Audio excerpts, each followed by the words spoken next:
What's up guys, it's your boy Evan, and today we would be reacting to another show, another video by the Theorizer, and this is going to be centered around Family Guy with one character that I feel is one of my favorite characters in the whole Family Guy franchise, and I'm talking about Stewie.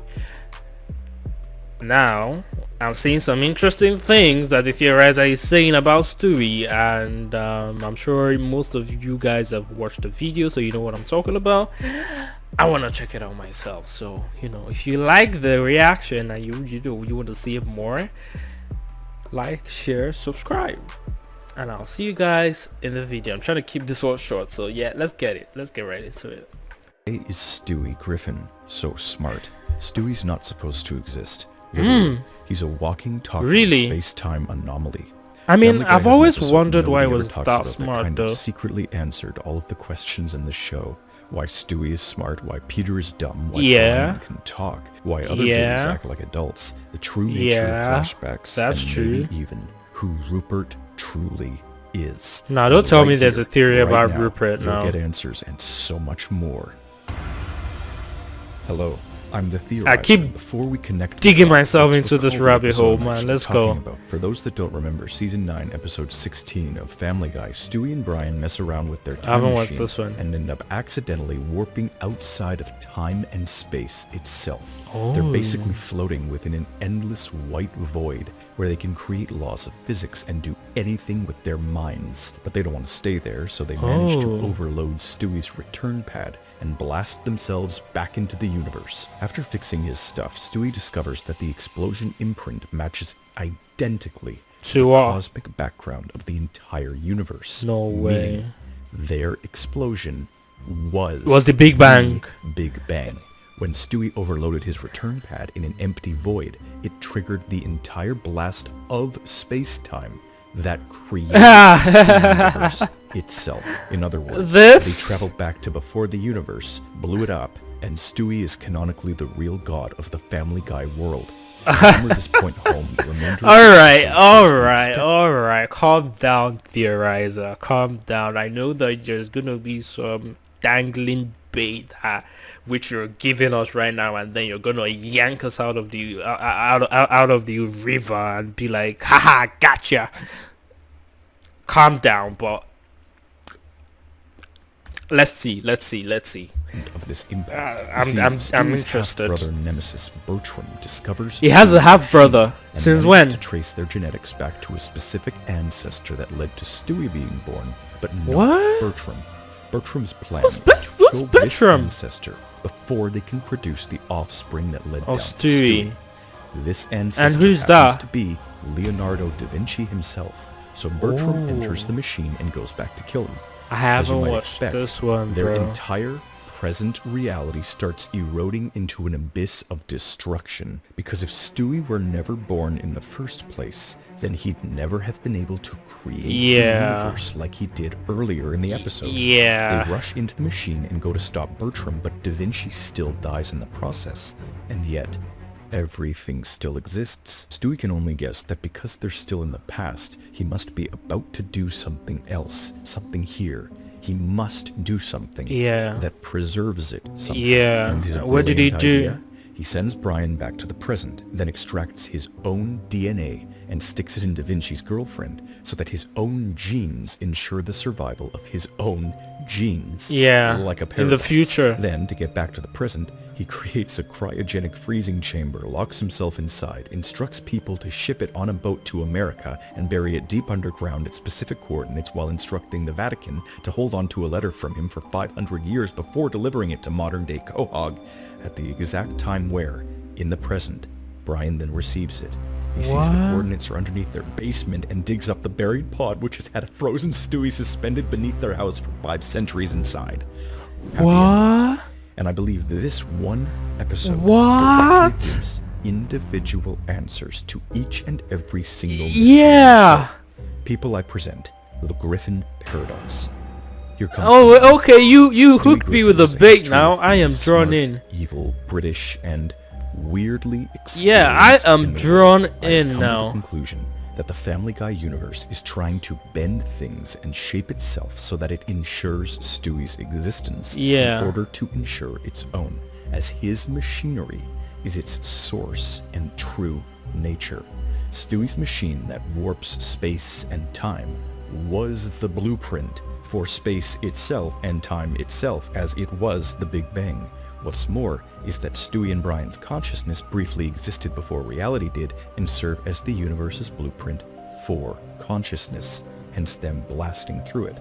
This is why Brian, in particular, ended up being born as such an intelligent dog. Stewie is such an intelligent baby. And these two are the main characters of their show and universe.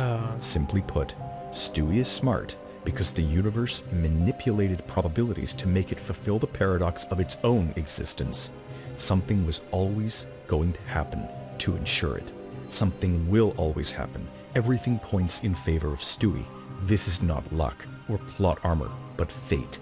This ripples out into the family tree, leading Stewie to descend from one of the most intelligent minds in history, Leonardo da Vinci, who also looks just like him for clear reasons. In a sense, this is Stewie.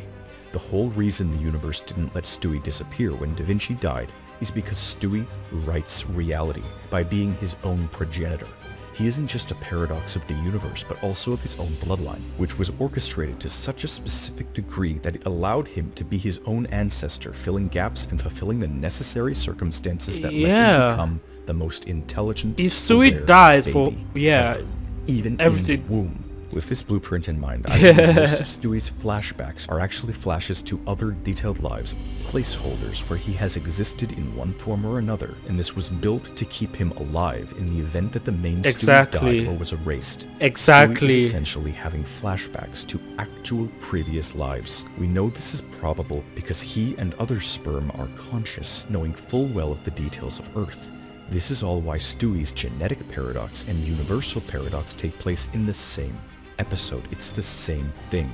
He is evil and hates Lois because she birthed him into a stupid family, albeit a necessary one, and he was painfully conscious of every waking moment from before he was even conceived. His intelligence is so high because others in his family were programmed as stupid to make room for him, explaining Peter's IQ being removed and placed in Stewie. This is why Peter and Extension Chris are so dumb. When I said this explains the show, I meant it. Now, this isn't just one episode either. It reflects over to another very similar episode in season 12 that explains his British behavior. Stewie is mad at his stupid family, so he time travels back and tries to break up Lois and Peter just before they could conceive him. His soul is immediately reborn into a very smart British family that works with powerful scientists. It wouldn't let him be undone, not truly. This is why it let him go back in the other episode too without erasing him. The universe needs him. It's like the rules of time bend to his will because they do.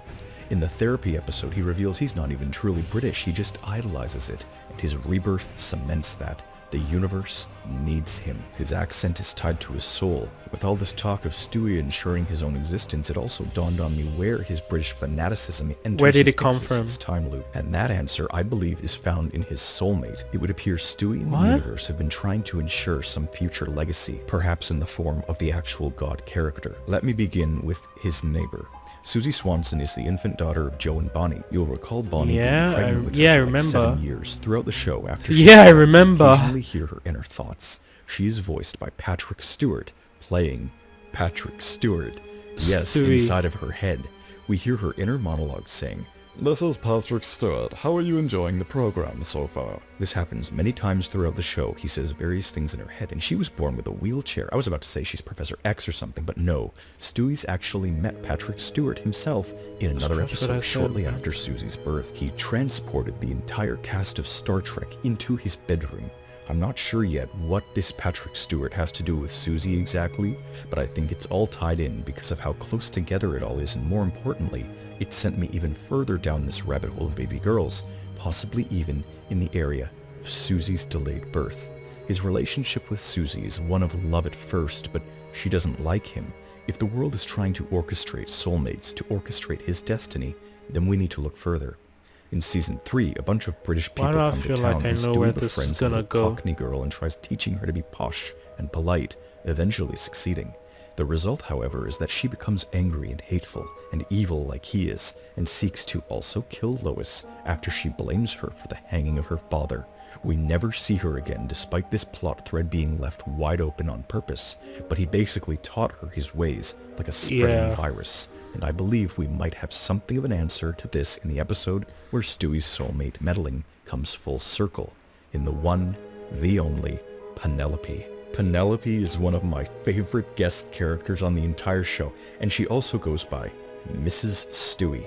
She has appeared only once, is voiced by Cate Blanchett, and has made a huge impact because she is Stewie's one true match. She is an extremely vicious, extremely intelligent, malevolent baby from England that moved to Quahog in season 10 seemingly out of nowhere. She doesn't seem to have any parents, but she said she beheaded her own mother. She seems to have taken charge of her own life with no adults around and achieved things Stewie can only dream of. They fall deeply in love and their connection persists even past the end of the episode when they part on conflicting terms. It's because she was desperately trying to kill Brian, who she saw standing in the way for, well, so many reasons. I bring her up because she is the perfect antithesis to Stewie, the universe's attempt at creating a perfect foil, a female Stewie parody, so much so that I seriously think she could, in some way, be Eliza. But I still have very little evidence for this. It's just that it's possible because it's all in line with the structure of the show and may give insight into Stewie's single biggest lingering mystery, his companion Rupert, the teddy bear. So you may think Stewie's true soulmate is his imaginary friend Rupert, but that's not seems necessarily like it, though. the case.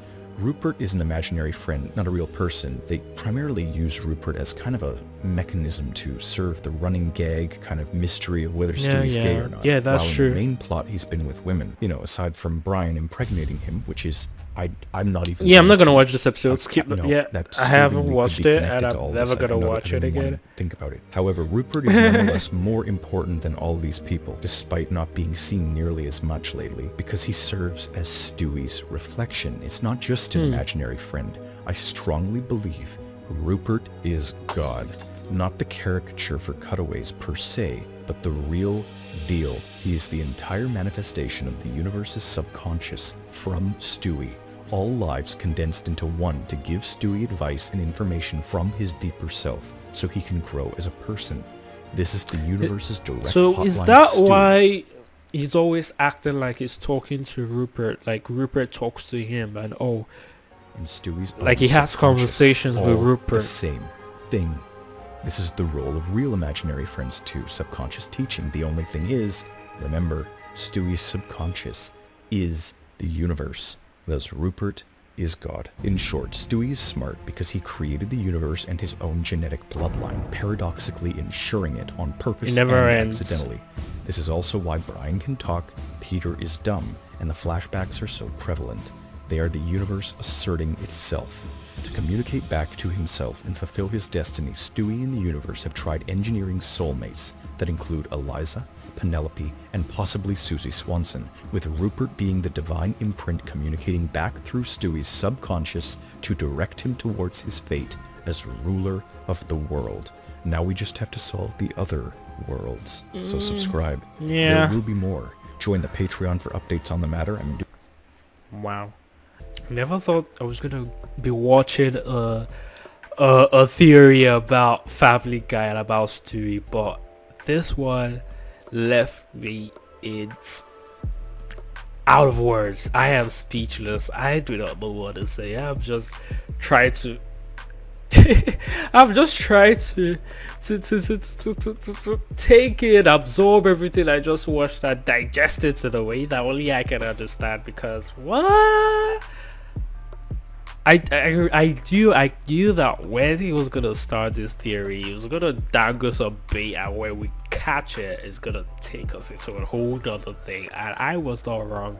But nonetheless, I really enjoyed it. Honestly, I can't wait to see any other Family Guy related content that he has, especially with the Stewie and Brian thing. I don't think I've watched the episode before, and I don't think I'm ever gonna watch it, but I'm still gonna be curious to see what he's gonna say about it. Yeah, yeah, I'm gonna end on that note. If you like this reaction, you know what to do.